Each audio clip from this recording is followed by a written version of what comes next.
देखिए, हम संजय सेतु जो घाघरा पुल है बहराइच और जो लखनऊ को जोड़ता है,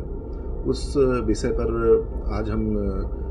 आपको अवगत करा रहे हैं कि करीब 10 से 15 दिन पहले हमने विधानसभा के सामने खड़े होकर जर्जर संजय सेतु के बारे में देवी पाटन मंडल के जनप्रतिनिधियों से पूछा था कि आखिर भाई 8 वर्ष हो गए, ये पुल क्यों नहीं बन रहा है। रोज़ जनता जो है वो 5-5, 10-10 किलोमीटर जाम में फंसती है, एम्बुलेंस वगैरह जो है वो जाम में फंसती हैं, रास्ते में एम्बुलेंस फंसी रहती हैं, पेशेंट जो हैं उनके साथ कैजुअल्टीज़ होती है, उनको सही इलाज नहीं मिल पाता। इस तरह की बहुत सारी ऐसी चीज़ें हैं जिससे वो संजय सेतु की वजह से वहाँ का जीवन अस्त-व्यस्त है। संजय सेतु जो है वो 8 साल पहले जो है वो डैमेज हुआ था, मीडिया में भी इसकी खबर आई थी, वो करीब 8 साल होने वाले हैं। अभी तक ना ही इसका कोई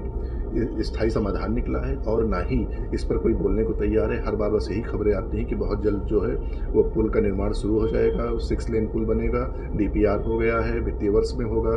कैबिनेट में फाइल चली जा चुकी है, सर्वे हो गया है, लेकिन अभी तक कुछ भी धरातल पे नहीं दिख रहा है। आपने प्रदर्शन भी किया था विधानसभा पे, उसके बावजूद भी जो सरकार पर चेतावनी है, कैसे देखते हैं? देखिए, सरकार और जो वहाँ जो डिपार्टमेंटल के जनप्रतिनिधि हैं उनसे यही सवाल पूछ रहे हैं कि भाई जनता जो है वो परेशान है। हज़ारों की संख्या में वहाँ से रोज़ सरकारी बसें निकलती हैं, हज़ारों की संख्या में प्राइवेट टैक्सी और बसें निकलती हैं, लाखों की संख्या में लोग उस पुल से आवागमन है। बहराइच, श्रावस्ती, गोंडा, बलरामपुर ये 4 जनपद हैं जिसकी ये लाइफलाइन है संजय सेतु और 3 या 4 जनपद जो ऐसे हैं वहाँ से नेपाल की सीमाएँ हैं। तो मतलब ये सिर्फ़ एक जनपद या किसी मंडल को नहीं जोड़ता है, कहीं न कहीं 2 देशों को जोड़ता है। तो हमारा मानना है कि जल्द से जल्द इस सेतु का निर्माण हो, जिससे जो स्थानीय लोग हैं या जो लोग बहराइच, लखनऊ या बहराइच से किसी अन्य जनपद में लखनऊ होके जाते हैं, उनको कोई परेशानी ना हो।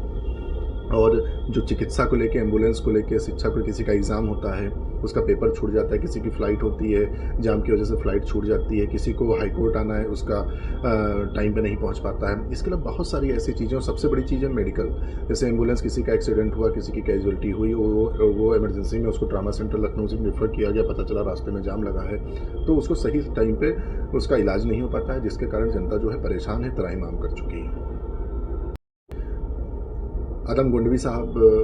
देवी पाटन मंडल गोंडा के रहने वाले थे और उन्होंने जनहित मुद्दों को बहुत मुखर होके अपने विचारों में, अपनी किताबों में, अपने मंचों से उन्होंने शायरी के माध्यम से, अपने विचारों के माध्यम से बोला है। तो इस जर्जर संजय सेतु को जिस तरह से जनता परेशान हो रही है, उसके लिए बस मैं यही कहना चाहता हूँ कि उनकी एक कविता है, इनकी एक शायरी है कि तुम्हारी फाइलों में गाँव का मौसम गुलाबी है, मगर ये आंकड़े झूठे हैं, ये दावा किताबी है।